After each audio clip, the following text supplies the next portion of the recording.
Wow, well, I want to go into the actual making of the film now. Lileti, what was it like to work with the likes of Jennifer Hudson and Terrence Howard?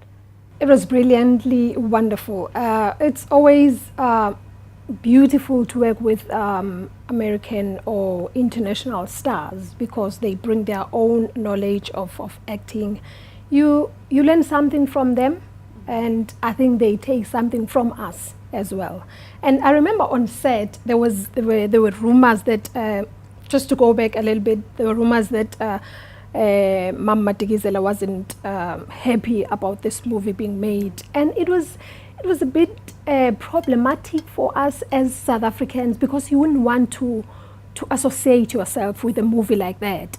But having read the statement that she made, that she doesn't have a problem with this movie, it's brilliant for us, you know. Just talking about it, I'm talking about myself now. If I don't want to be in a movie whereby Mrs. Mandela is saying she doesn't want to be part of it, yet we are talking about her. I'm very close to Mrs. Mandela. If something like that comes out, I would ask myself why did I do it? But again, having read the statement that she says she doesn't have a problem with it, I'm happy.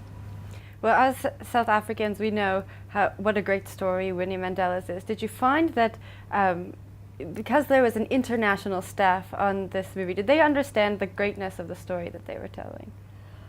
I think so. Yeah. You know, when you talk about Nelson Mandela, when you talk about Winnie Mandela, everybody knows that you're talking about icons here. So if you get a call that you want to, you're going to be involved in doing a movie about those people, you jump, you know. And scream and shout. Exactly.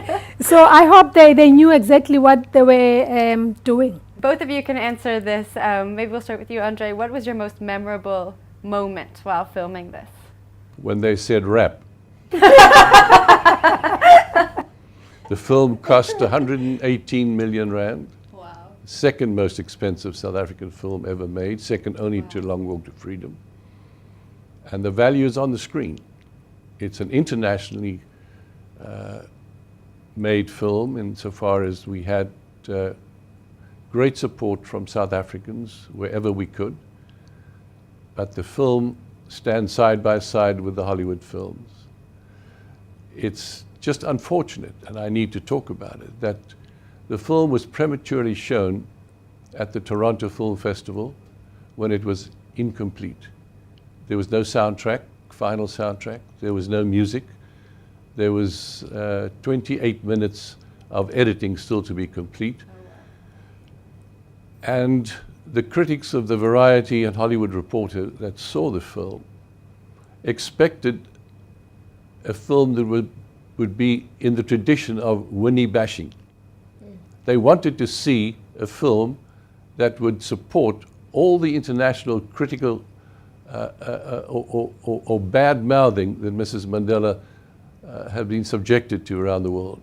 And when they saw a love story and it was incomplete, they had a reason to criticize the film. Yeah. Although it was their own personal disappointment in not finding what they were looking for. For example, the one comment was so brutal, saying that how come Mrs. Mandela was dressed as if she was walking out of a Gucci or Saatchi store? I mean, that's Winnie Mandela. She's never been different. At the opening of Parliament recently, she was the best dressed lady in mourning.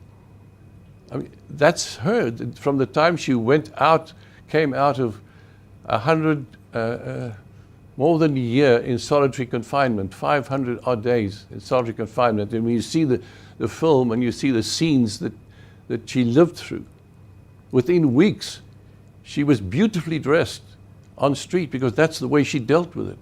She would never allow the regime to get to her. No matter how bad things were, she was always able to rise above. And I think the South African audiences and critics will honor us for that. And we still ask ourselves, how does she do it? Because even now she looks beautiful, you know? Letty, what was your most memorable? My most memorable on set was, I remember we sat like a family. You know, when you work with international stars, you always think, oh, there's going to be that tension, you know, those dramas, you know, those egos. But it became like a family movie. We gelled. I remember Shomla Tandala was always making sure that Terence Howard pronounces the way it's supposed to be. You know. Was it hard for them to get the proper pronunciation? Shame, I think it was hard, but they did very well. I must say, you know, Xhosa is hard. Yeah. It is hard. So they did amazingly well. So that was your most memorable moment, Yeah. watching them struggle? I'm just kidding. There's a scene in the film that you will recall where Terence Howard and Oliver Tambo, Yes, Shomla, yeah. yes, converses in Xhosa, where he actually speaks in the most memorable moment in the film, is where Mr. Mandela tells his lifelong friend and his colleague, I have to decide, is it politics or is it my marriage?